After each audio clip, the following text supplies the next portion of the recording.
Hey everyone, welcome to Pro PCS. I hope you all are doing good, staying safe and preparing well for your upcoming examinations as well. तो एक बार फिर आप सभी का स्वागत है Pro PCS के इस नए वीडियो में। और आज का ये वीडियो आपके लिए बेहद महत्वपूर्ण है यदि आप MPPSC साइंटिफिक ऑफिसर बायोलॉजी विषय की तैयारी कर रहे हैं, जिसका एग्जामिनेशन 22 नवंबर 2026 को होना स्केड्यूल्ड है as per the official MPPSC notification. And this is class 11 of the Pragyan series, जिसके अंडर Pro PCS चैनल के माध्यम से हम free of cost MPPSC scientific officer biology का पार्ट बी कवर कर रहे हैं। सिलेबस के हर एक एस्पेक्ट को हम कवर कर रहे हैं। अभी हम यूनिट 1 में हैं।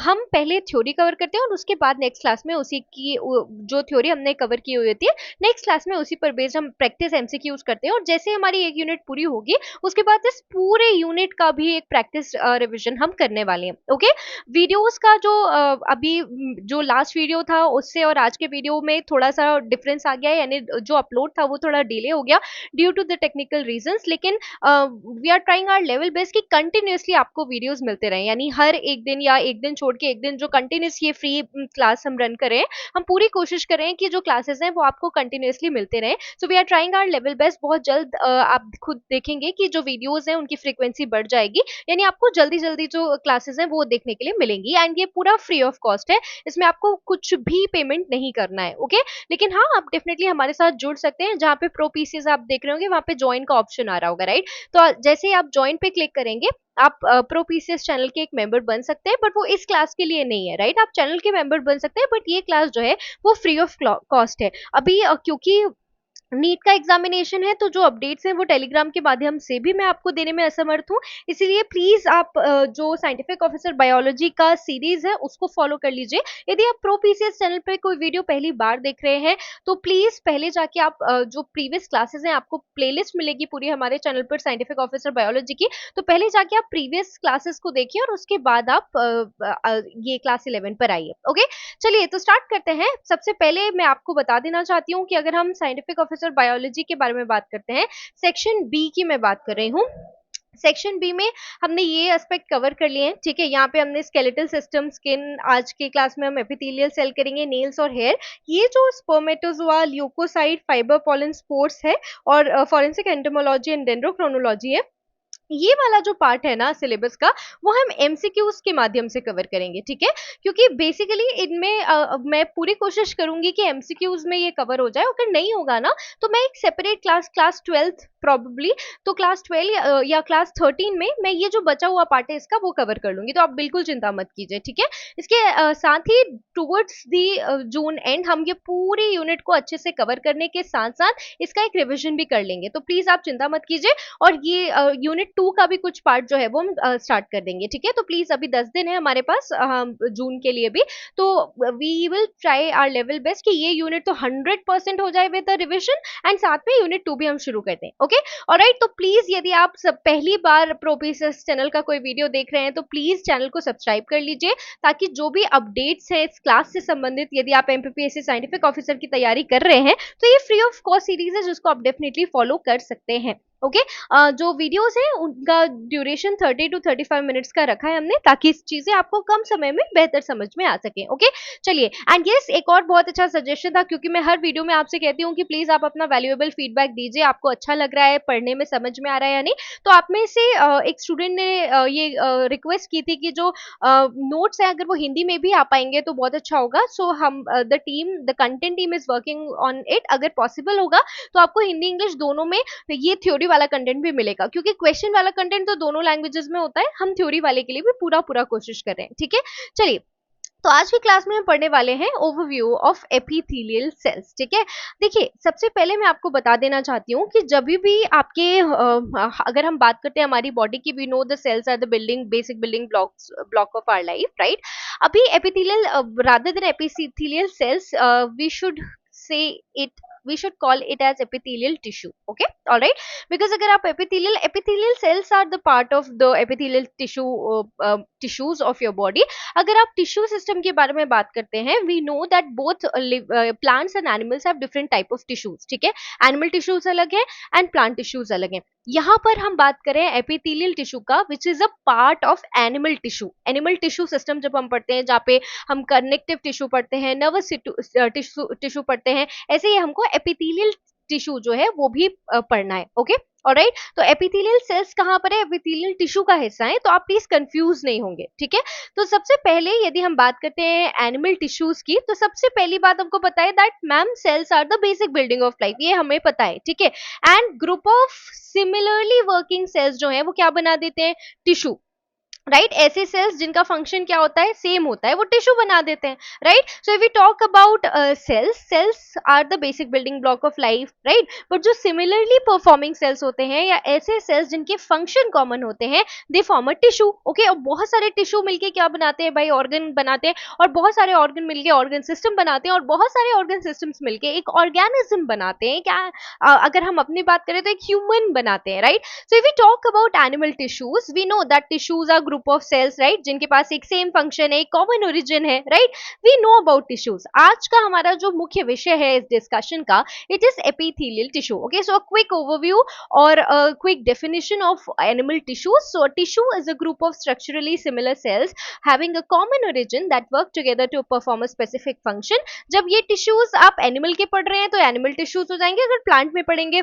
जहाँ पे हम सिंपल टिश्यूज पढ़ते हैं, परमानेंट टिश्यूज पढ़ते हैं, मेरिस्टेमेटिक टिश्यूज पढ़ते हैं, राइट। सो अभी हम बात कर रहे हैं एनिमल टिश्यूज की। ओके, सो टिश्यू की definition remains the same, group of structurally similar cells, ये कीवर्ड्स आपको रखने हैं हमेशा अपने आंसर्स में, structurally similar cells having a common origin that work together to perform a specific function. Okay, now if you talk about animal tissues, यदि आप animal tissues की बात करते हैं तो एनिमल टिश्यूज को इन 4 कैटेगरीज में डिवाइड किया जाता है, ठीक है। ओके, ये ब्रॉड कैटेगरीज हैं, इनके बाद इनकी सब कैटेगरीज हैं, उनको भी हम पढ़ेंगे, इनके सब टाइप्स हैं जिनको हमको पढ़ना है। तो हमको आज सिर्फ एपिथेलियल टिश्यू पर फोकस करना है अपना पूरा, बिकॉज हमारा जो सिलेबस है वो बस उसी की डिमांड कर रहा है। ओके, टुवर्ड्स द एंड हम ये भी देखेंगे कि एपिथेलियल टिश्यू हमको क्यों पढ़ाया जा रहा है as a part of forensic biology, because it is something that you should know अगर आप इस एग्जाम की प्रिपरेशन कर रहे हैं तो, ठीक है। तो देखिए, अगर हम बात करते हैं एनिमल टिश्यूज की, तो 4 ब्रॉड कैटेगरीज हैं, epithelial tissue, connective tissue, muscular tissue and nervous tissue, ठीक है, ऑलराइट। तो अगर हम बात करते हैं एनिमल टिश्यूज की, the broad categories are epithelial tissue, connective tissue, muscular tissue and nervous tissue, ठीक है, ऑलराइट। अब हम पढ़ने वाले हैं एपिथेलियल टिश्यू। एपिथेलियल टिश्यू का काम क्या है, covering and the lining tissue. अगर आप सिंपल साधारण सी भाषा में कहें तो आप कह सकते हैं कि ये आपकी बॉडी का ये एक तरीके का प्रोटेक्टिव लेयर है, राइट। या तो आप कह सकते हैं कि आपकी बॉडी का ये एक कवर है, क्या हम कह सकते हैं, एक कवर की तरह है, राइट। आपकी बॉडी को प्रोटेक्ट कर रहा है, आपकी बॉडी को लाइनिंग प्रोवाइड कर रहा है, तो हम कह सकते हैं कि क्या ये आपकी बॉडी को कवर कर रहा है, डेफिनेटली कवर कर रहा है, राइट। तो if you talk about the epithelial tissue is the covering and lining, जिसको आप सिंपल शब्दों में कह सकते हैं that it is a protective layer of your body, ठीक है। उसके बाद क्या है भाई, कनेक्टिव टिश्यू, हमने पढ़ा है टेंडन पढ़ा है, हमने लिगामेंट पढ़ा है, blood is also connective tissue, हमको पता है, राइट।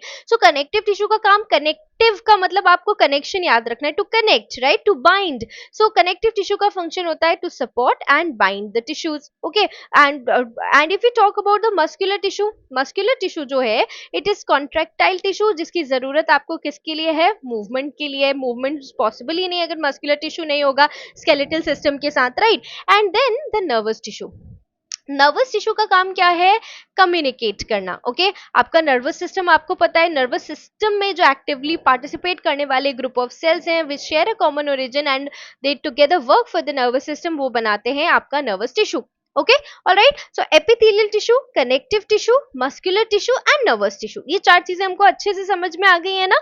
तो एपिथेलियल टिश्यू क्या है, basically it is a protective layer और a cover of your body. क्या हमको ये बहुत अच्छे से समझ में आ गया है? तो चलिए अब हम आगे बढ़ते हैं and let's dig in deeper into epithelial tissues. Okay, I want all of you all to take notes. आप screenshots भी ले सकते हैं, but it's better to take notes. Okay, क्योंकि क्या होता है, आप screenshot लेकर अपने मोबाइल में तो रख लेते हो। बहुत सारे लोग मुझसे बोलते हैं कि मैम पीडीएफ दे दीजिए, पीडीएफ दे दीजिए। मैंने आपको पहले भी बताया that due to the privacy concerns मैं आपको ये पीडीएफ ऐसे नहीं प्रोवाइड कर सकती ओवर टेलीग्राम, ठीक है। आप चाहिए तो स्क्रीनशॉट ले लीजिए, आप चाहिए तो नोट्स बना लीजिए। हाँ, और नोट्स हम आपको अपने ऐप के माध्यम से देने का जल्द प्रयास करेंगे, and we are working on our app right now. Okay, तो आपको जो भी इंफॉर्मेशन इन स्लाइड्स से चाहिए आप उनको नोट कर सकते हैं, बिकॉज जब आप उसे नोट करेंगे ना तब आप रिविजन के दौरान उसको पढ़ भी पाएंगे। Okay, and we are trying our level best कि विद इन 100 रुपीज आपको यूनिट वाइज नोट्स हम प्रोवाइड करें। ठीक है, तो जैसे ही हम ये क्लास अपनी कंप्लीट कर यूनिट कंप्लीट कर लेंगे, यूनिट 1, हम पूरा पूरा प्रयास करेंगे कि यूनिट 1 के जो नोट्स हैं वो हम आपको विद इन 100 रुपीज की रेंज में प्रोवाइड कर पाए, अलॉन्ग विद द वीडियोस जो फ्री ऑफ कॉस्ट यहाँ पे यूट्यूब में हम रन कर रहे हैं। ओके, ऑलराइट, तो प्लीज आप अपने सजेशंस दीजिएगा कि क्या आप चाहते हैं, एंड क्या 100 रुपीज की प्राइसिंग के साथ आप कंफर्टेबल हैं to take English medium notes in for unit 1 of your scientific officer biology. और नहीं है तो ये जो कंटेंट आप यहाँ पर वीडियोस के माध्यम से पढ़ रहे हैं ना, ये सफिशिएंट है। ठीक है, प्लीज ऐसा बिल्कुल भी मत सोचिएगा कि क्योंकि ये फ्री ऑफ कॉस्ट कंटेंट है तो ये सफिशिएंट नहीं है, ये सफिशिएंट है। We are providing our level best to you people. Okay, alright, तो चलिए आगे बढ़ते हैं। अगर हम बात करते हैं एपिथेलियल टिश्यू की, तो मैम हमको आपने अभी थोड़ी देर पहले ये बताया है कि एपिथेलियल टिश्यू जो है मैम, तो ये कवरिंग नेचर के होते हैं। एक ये हमारी बॉडी को एक्चुअली कवर कर रहे हैं, एक कवर की तरह काम करते हैं। और मैम अभी आपने बताया कि ये प्रोटेक्ट भी करते हैं, इनका काम प्रोटेक्शन देना भी है अपनी बॉडी को। ठीक है, अब मैम बट अगर हमको डिफाइन करना होगा तो हम कैसे डिफाइन करेंगे, उस बात को ध्यान से समझ लीजिए। ठीक है, अगर आप बात करते हैं एपिथेलियल टिश्यू की, तो एपिथेलियल टिश्यू कैसी शीट बना रहा है, किस टाइप के सेल्स हैं, ये सारी चीजें आपको बतानी पड़ेगी अपने आंसर में, राइट। देखिए, ये तो पता है कि फंक्शन क्या है, कवर कर रहा है आपकी पूरी बॉडी को एक लाइनिंग की तरह, प्रोटेक्शन प्रोवाइड कर रहा है आपकी बॉडी को, आपके जो इंटरनल ऑर्गन्स हैं उनको एक तरीके की प्रोटेक्शन प्रोवाइड कर रहा है। लेकिन डिफाइन कैसे करेंगे, with proper keywords, right. So epithelial tissue is a continuous, this is a very very important term when you talk about epithelial tissue, continuous sheet of closely packed cells. तो अगर closely packed sales है तो intercellular spaces आपको देखने के लिए नहीं मिलेंगे। Okay, that covers the external surface of your body. Okay, it also lines the internal organs and body cavities and forms glandular epithelium भी होता है, हम अभी पढ़ेंगे। okay, special type of epithelial tissue. So if we talk about epithelial tissue, हमको 4 बातें यहाँ से याद रखनी है। एक तो कंटिन्यूस शीट बनाता है वो क्लोजली पैक्ड सेल्स का। ठीक है, इसका काम क्या है, एक्सटर्नल सरफेस आपकी बॉडी का जो है उसको कवर करना। क्यों करना, ताकि इंटरनल ऑर्गन्स और बॉडी कैविटीज जो है वो प्रोटेक्टेड रह सके। और साथ में ग्लैंड्यूलर एपिथेलियम भी बनाता है ये, तो इसलिए यहाँ पे ग्लैंड्स भी लिख दिया गया है। ठीक है, alright, so epithelial tissue is a continuous sheet of closely packed cells. ये तो याद ही हो जाना चाहिए आपको। epithelial tissue is an animal tissue which is a continuous sheet of closely packed cells that covers the external surface of the body, lines the internal organs and the body cavities and also forms the glands. ये समझ में आया हमको बहुत अच्छे से। Okay, तो मैं आपको चाहती हूँ कि आप कुछ पॉइंट्स को शॉर्ट नोट्स के फॉर्म में लिखे। एपिथेलियल टिश्यू जो है, सबसे पहली बात क्या है, continuous sheet. Okay, number 2 closely packed cells, number 3 covers the external surface, number 4 lines the internal organs and number 5 forms the gland. आप ऐसे जब इसको ब्रेक करते हो, इस डेफिनेशन को ऐसे जब आप ब्रेक करोगे तो आपको इसको रटने की आवश्यकता नहीं पड़ेगी और एग्जाम में आपकी क्विक रिविजन नोट साथ साथ में मेरे साथ यहाँ पर बन जाएंगे। ठीक है, ओके, तो एपिथेलियल टिश्यू मैम हम समझ गए हैं कि इसका काम प्रोटेक्शन प्रोवाइड करना है हमारी बॉडी को, एक एक्सटर्नल कवर की तरह फंक्शन करती है, क्लोजली पैक्ड सेल्स की कंटिन्यूअस लाइनिंग बनाती है, right. Now if we talk about epithelial tissue, अगर हम इसे और एक्सप्रेस करना चाहें, so it acts as a protective barrier between the body and the external environment while also performing absorption, secretion, excretion, filtration and sensory functions. अच्छा, ये क्यों कहा है भाई absorption, secretion, excretion, filtration? क्या एपिथेलियल टिश्यूज कर रहे हैं? नहीं, बट ऐसे आपके बॉडी ऑर्गन्स, जैसे स्किन की अगर आप बात करें, the largest organ of your body, तो स्किन में भी एपिथेलियल टिश्यू है, राइट। तो इसलिए कहा कि भाई एब्जॉर्प्शन का काम कर रहे हैं, राइट। एक्सक्रीशन का, स्किन आपको पता है कि आपका जो स्वेट प्रोड्यूस करती है स्किन में, आपको पता है स्किन के लेयर में स्वेट ग्लैंड्स होते हैं, राइट। तो इसलिए ये फंक्शन भी लिखा हुआ है। सेंसरी फंक्शंस, क्योंकि आपकी स्किन में रिसेप्टर्स होते हैं और आपकी स्किन एपिथेलियल टिश्यू की बनी हुई है, राइट। तो अगर आप बात करते हैं एपिथेलियल टिश्यू की, तो ये हमारी बॉडी की एक्सटर्नल लाइनिंग है ना, तो सारे ऑर्गन्स में जहां जहां पर भी एपिथेलियल टिश्यू जिस आपका प्रेजेंट है उसके फंक्शन को करने में हेल्प करता है, राइट। तो प्रोटेक्टिव बैरियर बनने के साथ साथ protective barrier between the external environment and your internal body, आप इसके साथ साथ जो एपिथेलियल टिश्यू है वो absorption, secretion, excretion, filtration and sensory functions जैसे अदर फंक्शंस जो कि आपकी बॉडी के लिए बहुत इंपॉर्टेंट है वो भी करता है। ठीक है, चलिए आगे बढ़ जाते हैं और एक बार इसे समझ लेते हैं अच्छे से, फिर हम समझेंगे कि क्या फंक्शन है एपिथेलियल टिश्यू के, फिर हम टाइप्स भी समझेंगे। ठीक है, लेकिन अभी जल्दी से हम देख लेते हैं, है ना। तो देखिए, अभी शायद आपको ये समझ में नहीं आ रहा होगा अगर आपने अपनी 9th-10th की जो साइंस है उसको अच्छे से नहीं पढ़ा है, या पढ़ा है तो अभी भूल गए हैं, तो ये थोड़ा कंफ्यूजिंग लगेगा, लेकिन एक बार रिएट्रेट कर देती हूँ मैं। ठीक है, अभी आप यहाँ पे सिंपल देख रहे हैं, जहां जहां पे भी आपको सिंपल वर्ड दिख रहा है, जहां जहां पे भी सिंपल, आपको पता होना चाहिए कि सिंपल का मतलब यहाँ पे एक्चुअली सिंगल है। इसको ऐसे याद रखना है आपको।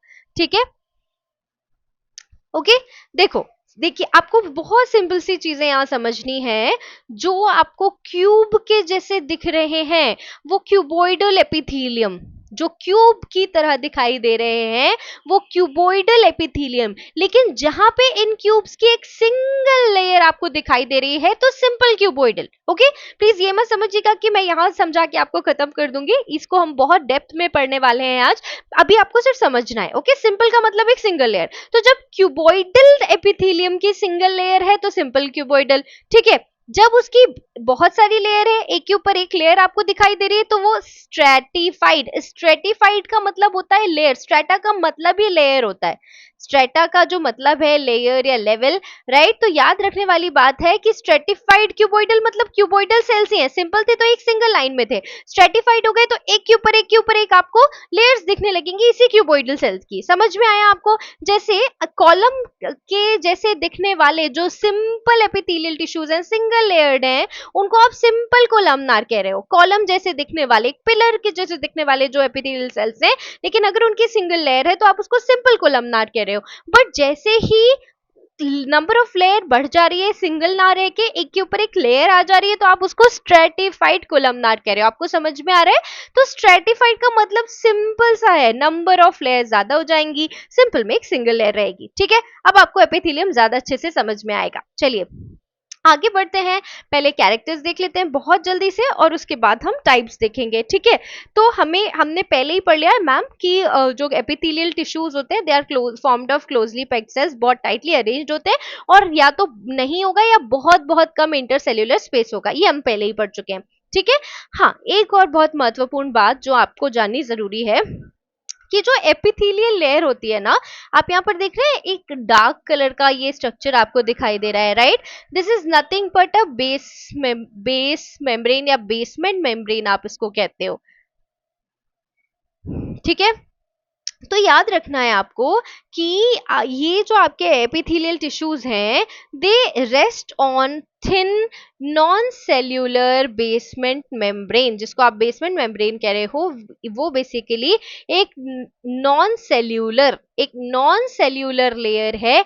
कैसी लेयर है? एक थिन नॉन सेल्यूलर लेयर है जिसके ऊपर आपके एपिथेलियल टिश्यू के जो सेल्स हैं वो रेस्ट करते हैं, और यही मेम्ब्रेन उन्हें सपोर्ट और अटैचमेंट प्रोवाइड करी। कहां से अटैच्ड है? With the help of a basement membrane. मान लीजिए कि ये आपका एक कोलमनार सेल है।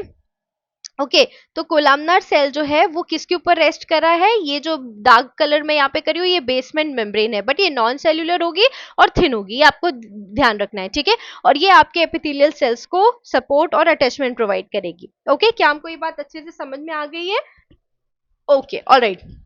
तो हमने सबसे पहले रिवाइज कर लिया कि एपिथेलियल टिश्यूज जो होते हैं वो क्लोजली पैक्ड होते हैं। नंबर 2, बेसमेंट मेम्ब्रेन की प्रेजेंस होती है। ठीक है, नंबर 3, एवस्क्यूलर नेचर। इस बात को ध्यान से समझिए। एवस्क्यूलर नेचर का मतलब क्या है मैम? कि एपिथेलियल टिश्यूज के पास ब्लड वेसल्स नहीं होती।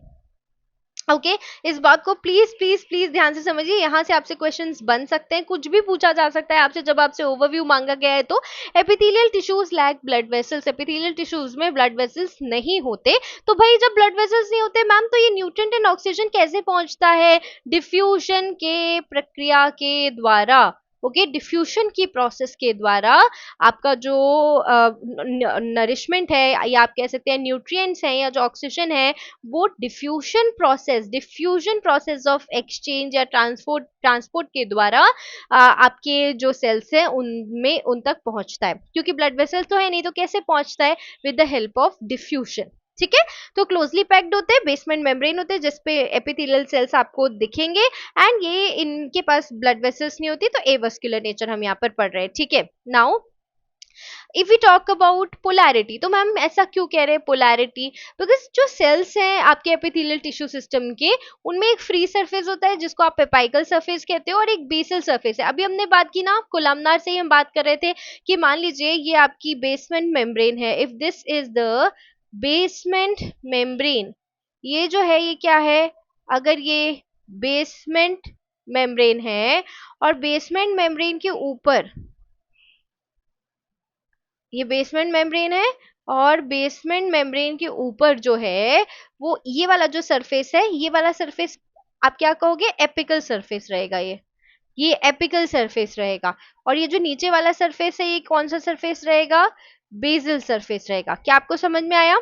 जो फ्री सरफेस है वो एपिकल है, ठीक है, लेकिन जो बेसमेंट मेम्ब्रेन से अटैच्ड सरफेस है वो आपका बेसल सरफेस है। तो दो सरफेस बन गए, ओके, तो एक तरीके से पोलैरिटी, दो पोल्स जैसे क्रिएट हो गई, राइट। तो जो बेसमेंट मेम्ब्रेन से अटैच्ड है वो बेसल, जो अटैच नहीं है वो एपिकल, ये याद रख लीजिए। ठीक है, इसके साथ साथ एपिथेलियल टिश्यूज के जो सेल्स हैं वो बहुत रैपिडली डिवाइड कर सकते हैं, ठीक है, और जितनी भी डैमेज सेल्स हैं वो कंटिन्यूसली रिप्लेस होती जाती हैं, ये आपको पता होना चाहिए। ठीक है, अब देखिए अगर हम बात करते हैं एपिथेलियल टिश्यू की, तो इसके जो सेल्स हैं वो ऐसा माना जाता है कि जो आपकी जर्म लेयर्स होती है, एक्टोडर्म, मेसोडर्म, एंडोडर्म, इन तीनों ही लेयर्स से मिलके इनका ओरिजिन जो है वो है।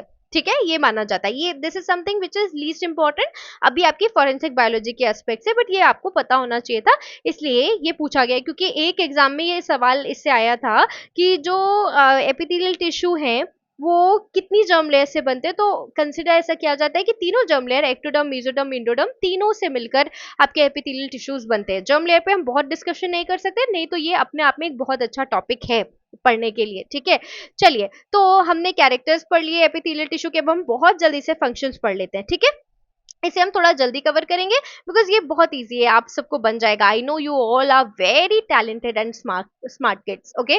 ऑलराइट, तो चलिए आगे बढ़ते हैं। Not kids, I should not call you people kids now, but because being your teacher I have that right, right.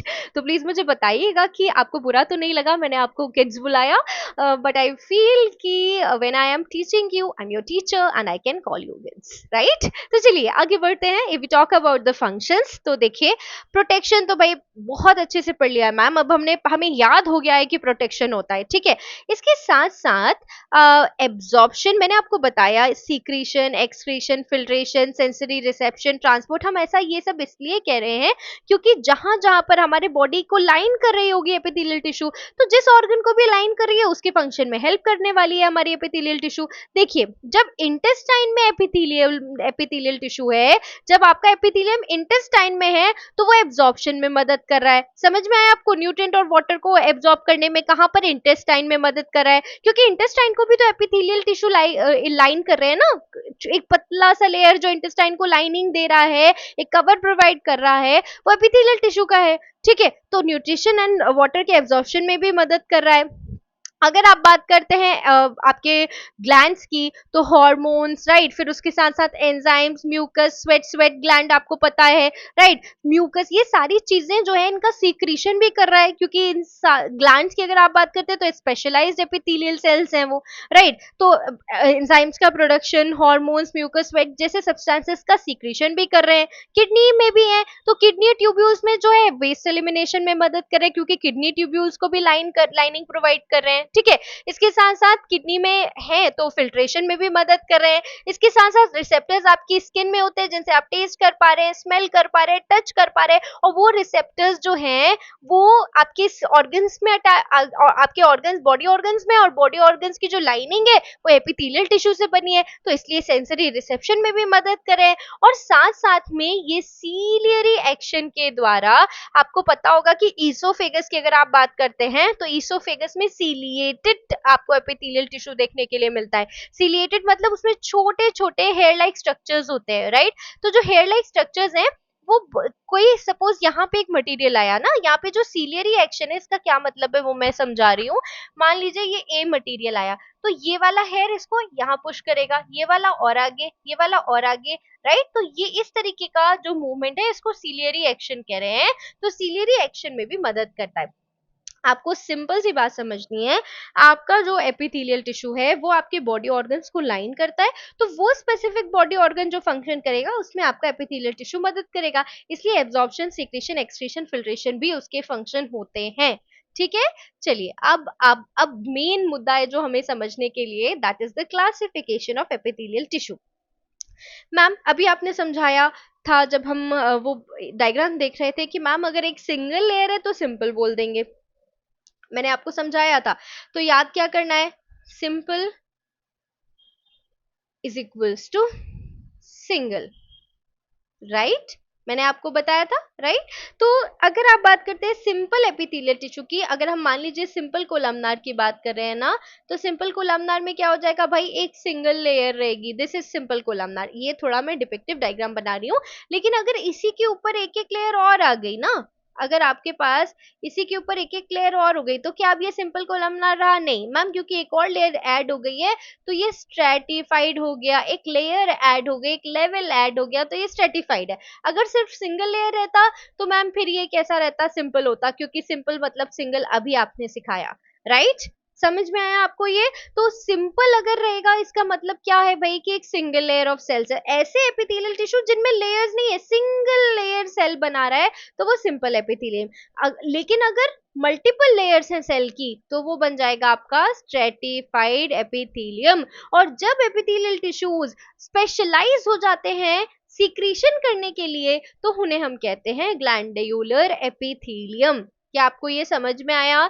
जब epithelial tissues single layer of cells पर बने हुए होंगे तो उन्हें सिंपल कहेंगे, जब मल्टीपल लेयर्स में बने हुए होंगे तो उन्हें स्ट्रेटिफाइड कहेंगे, और जब स्पेशलाइज्ड हो जाएंगे सीक्रेशन करने के लिए तो उन्हें ग्लैंडुलर एपिथेलियम कहेंगे। ये क्लासिफिकेशन बेस्ड था नंबर ऑफ सेल्स के बेसिस पर। ओके, चलिए अब आगे बढ़ेंगे और एक एक टाइप के एपिथेलियम को समझने का प्रयास करेंगे, ठीक है। देखिए, सबसे पहला आपको जो जानना जरूरी है वो है स्क्वैमस एपिथेलियम। ओके, देखिए आपको 3 एपिथेलियम याद करने हैं, स्क्वामस,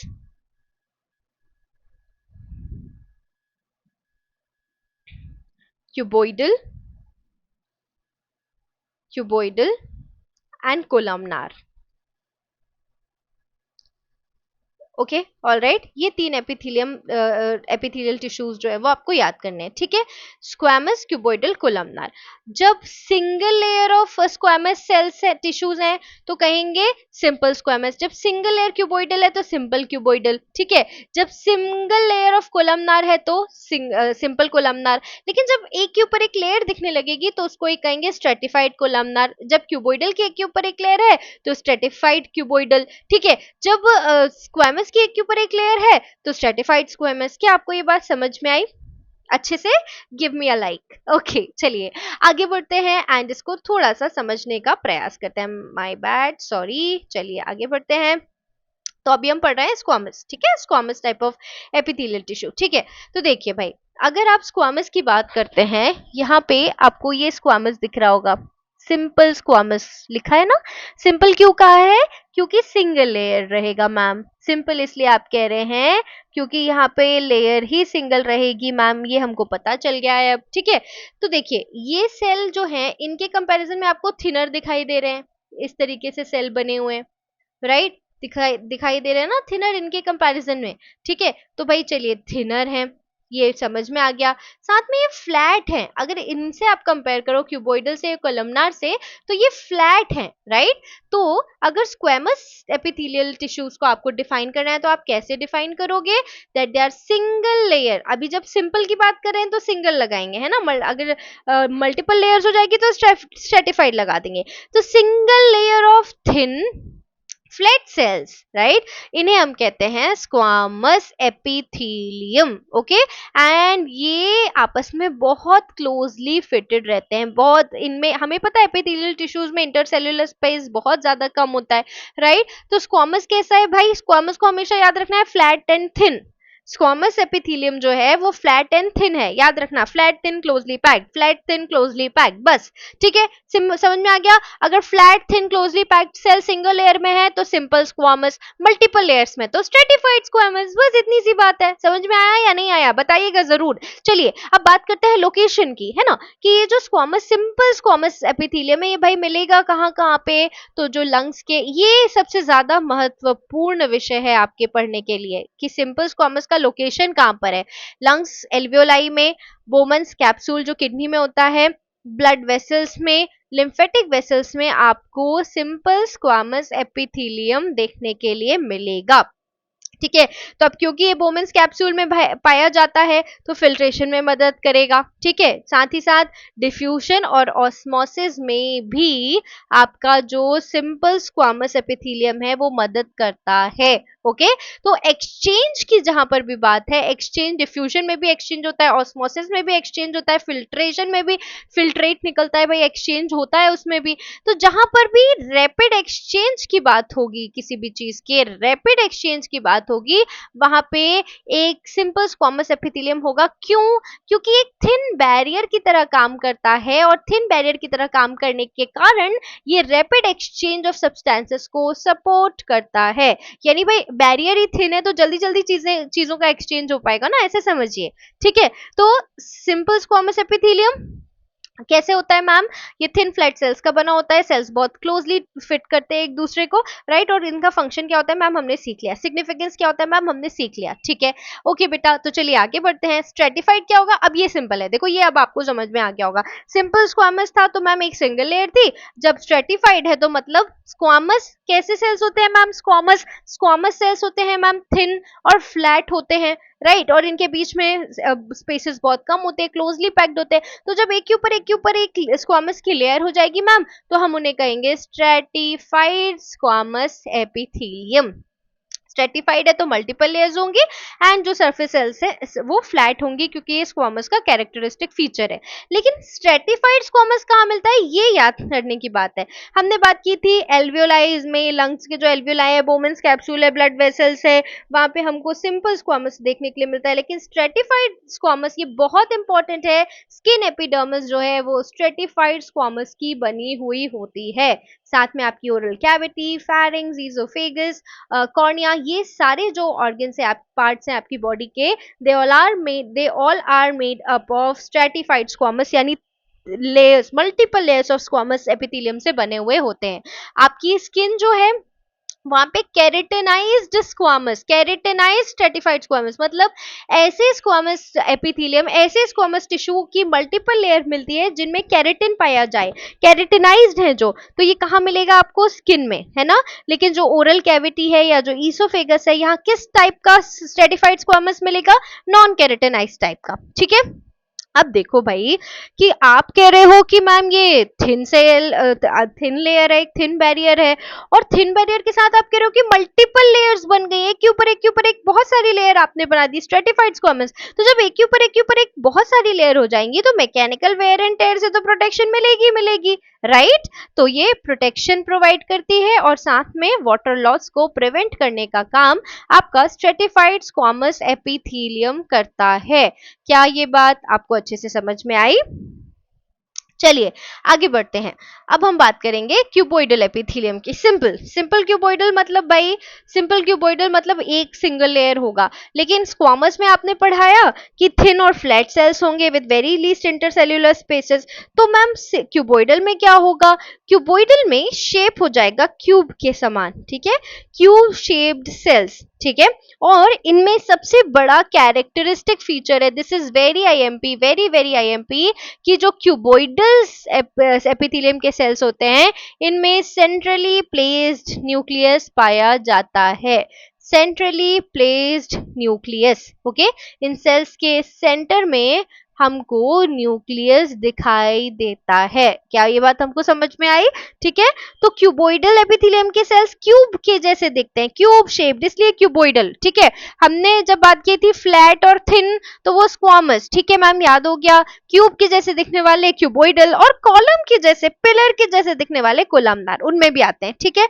तो सिंपल क्यूबोइडल में क्या कैरेक्टरिस्टिक फीचर याद रखना है कि सेंट्रली लोकेटेड न्यूक्लियस दिखाई देगा। राइट कहाँ कहाँ मिलते हैं? किडनी ट्यूब्यूल्स में, सलाइवरी ग्लैंड में, थायराइड फॉलिकल्स में, छोटे छोटे जो ग्लैंडुलर डक्ट्स होते हैं उनमें देखने के लिए आपको सिंपल क्यूबोइडल एपिथेलियम मिलेगा। ये आपको याद करना पड़ेगा, ये वाला जो लोकेशन वाला पार्ट है इसको याद करना ही पड़ेगा आपको। ठीक है। और इसका फंक्शन क्या है भाई? इसका फंक्शन है एब्जॉर्प्शन, एब्जॉर्ब करना, सीक्रीट करना चीजों को। तो एब्जॉर्प्शन और सीक्रीशन जो है वो क्यूबोइडल एपिथेलियम का फंक्शन है। ठीक है। ओके। तो मैम इसका इंपॉर्टेंस क्या है? इसका इंपॉर्टेंस है कि ये एक्टिव ट्रांसपोर्ट और ग्लैंड्यूलर एक्टिविटी में मदद करते हैं। ओके हमने देखा था कि जहाँ पे एक्सचेंज करना होता है चीजों का, सब्सटेंस का जहाँ एक्सचेंज होता है तो उसको फैसिलिटेट करते हैं। अब बात कर रहे हैं क्यूबोइडल एपिथेलियम की, तो ये ग्लैंड्यूलर एक्टिविटी, ग्लैंड्स की एक्टिविटी और एक्टिव ट्रांसपोर्ट को सपोर्ट करता है। ठीक है। अब आगे बढ़ते हैं सिंपल कोलमनार एपिथेलियम की। ओके सिंपल कोलमनार एपिथेलियम की जब हम बात करेंगे तो हमको single layered column like cells देखने के लिए मिलेंगे। ओके कॉलम के जैसे या पिलर के जैसे आप कह सकते हो। राइट तो जब कॉलम के जैसे या पिलर के जैसे सिंगल सेल्स हमको दिखाई दे रहे हैं तो हम उन्हें कहेंगे सिंपल कोलमनार एपिथेलियम। ओके ये सेल्स कैसे होंगे? These cells are tall, pillar like कह सकते हैं या कॉलम्स के जैसे कह सकते हैं। ओके तो भाई टॉल आपको याद रखना है, क्यूब के जैसे क्यूबोइडल, थिन और फ्लैट स्क्वामस। राइट तो कोलमनार एपिथेलियम के जो सेल्स हैं they are tall and they are pillar like. ठीक है। और यहाँ पर जो आपको हमने पढ़ा था कि जो बेसमेंट रीजन के पास वाला है वो बेजल, जो फ्री एंड है वो एपिकल। तो बेजल एंड के टुवर्ड्स ज्यादा आपको यहाँ पे न्यूक्लियस देखने के लिए मिलेगा। न्यूक्लियस जो है वो कहाँ ज्यादा ओरिएंटेड रहेगा? आपके बेजल रीजन में। ठीक है। ऑलराइट ये आपको समझ में आया। और ये मिलेगा कहाँ कहाँ आपको? स्टमक में, स्मॉल इंटेस्टाइन में, लार्ज इंटेस्टाइन में या गॉल ब्लैडर में। और ये सारे ऑर्गन्स का फंक्शन आपको यहाँ देखने के लिए मिलेगा, एब्जॉर्प्शन, सीक्रेशन, प्रोटेक्शन। राइट अब एक बात समझिए कि कई बार ये जो कोलमनार एपिथेलियम है, कोलमनार एपिथेलियम में माइक्रोविलाई होते हैं, छोटा फिंगर लाइक स्ट्रक्चर जो कि सरफेस एरिया को इंक्रीज कर देता है एब्जॉर्प्शन के लिए। ओके समझ में आया आपको? और इसलिए ये एब्जॉर्प्शन में मदद करता है। ठीक है। तो जब पिलर के जैसे लॉन्ग सेल्स हमको जिस एपिथेलियम में देखने के लिए मिलते हैं उसको हम सिंपल कोलमनार एपिथेलियम कहते हैं। और अगर हम इसकी लोकेशन की बात करें तो stomach, small intestine, large intestine और गॉल ब्लैडर में हमको देखने के लिए मिलता है। इसके फंक्शन हमने पढ़ लिए, absorption, secretion and protection. Right चलिए आगे बढ़ते हैं with ciliated columnar epithelium. Ciliated का मतलब क्या है?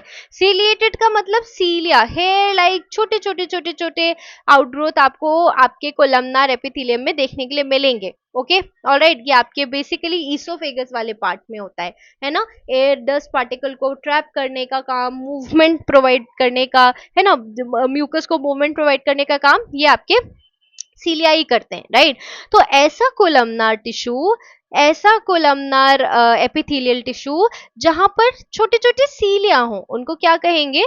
Ciliated columnar epithelium. Okay alright hair like छोटे छोटे सीलिया होते हैं उनके सरफेस पे जो कि मूवमेंट और फिल्ट्रेशन में मदद करते हैं। ओके एंड इसके साथ साथ ये जो एग होता है फीमेल रिप्रोडक्टिव ट्रैक्ट में उसके ट्रांसपोर्ट में भी बेहद मददगार साबित होते हैं। ओके ऑलराइट तो कोलमनार एपिथेलियम क्या होगा भाई?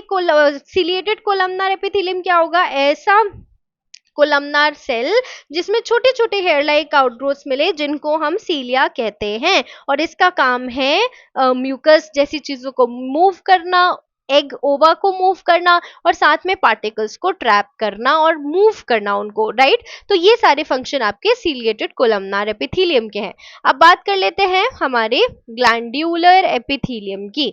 देखिए, जब आपके एपिथेलियल सेल्स स्पेशलाइज्ड हो जाते हैं सीक्रेशन के लिए तो वो कहलाते हैं ग्लैंड्यूलर एपिथेलियम। एपिथेलियल सेल्स जब they get specialised for the purpose of secretion तो वो बन जाते हैं ग्लैंड्यूलर एपिथेलियम, ठीक है। और फिर वो मदद करते हैं हॉर्मोन्स को प्रोड्यूस करने में, enzymes, sweat, mucus, digestive secretions को प्रोड्यूस करने का काम कौन करते हैं आपके कौन करता है? Glandular epithelium. क्या आपको समझ में आया? हमने पढ़ा squamous, columnar and one more, what was it? Cuboidal, right. Squamous, cuboidal and columnar. तो कोलमनार जो है वो कॉलम के जैसा दिखता है, पिलर के जैसा, पिलर लाइक टॉल। जो आपका क्यूबोइडल है वो क्यूब के जैसा दिखता है और जो स्क्वामस है वो थिन फ्लैट सेल्स। ओके, सबके फंक्शंस और लोकेशंस हमने पढ़ लिए, है ना। चलिए अब बात कर लेते हैं कि मैम फॉरेंसिक सिग्निफिकेंस क्या है ना। आप हम पढ़ तो रहे हैं बट इसका फॉरेंसिक सिग्निफिकेंस भी हमारे लिए जानना उतना ही जरूरी है। सही बात है, ये जानना तो हमारे लिए बेहद जरूरी है, राइट। तो अगर हम फॉरेंसिक सिग्निफिकेंस की बात करते हैं तो आपके जो बकल, आपका जो ओरल कैविटी का एपिथेलियल सेल्स हैं, ध्यान से देखिएगा, आपके जो ओरल कैविटी के एपिथेलियल सेल्स हैं वो सलाइवा सैंपल्स में मिलते हैं। एपिथेलियल सेल्स जो हैं जो डैमेज होते रहते हैं उनका रिपेयर कंटिन्यूअसली चलता रहता है, राइट।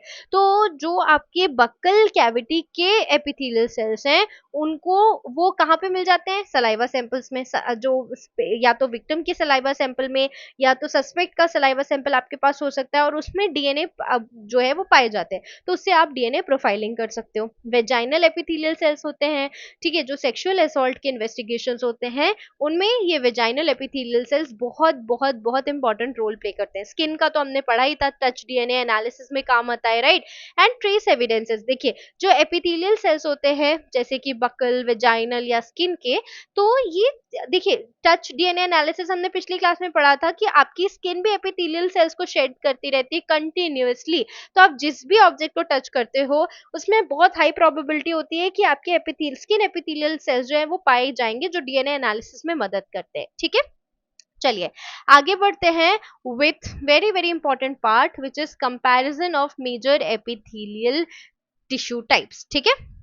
ये बहुत इंपॉर्टेंट है, इसको प्लीज प्लीज नोट कर लीजिएगा।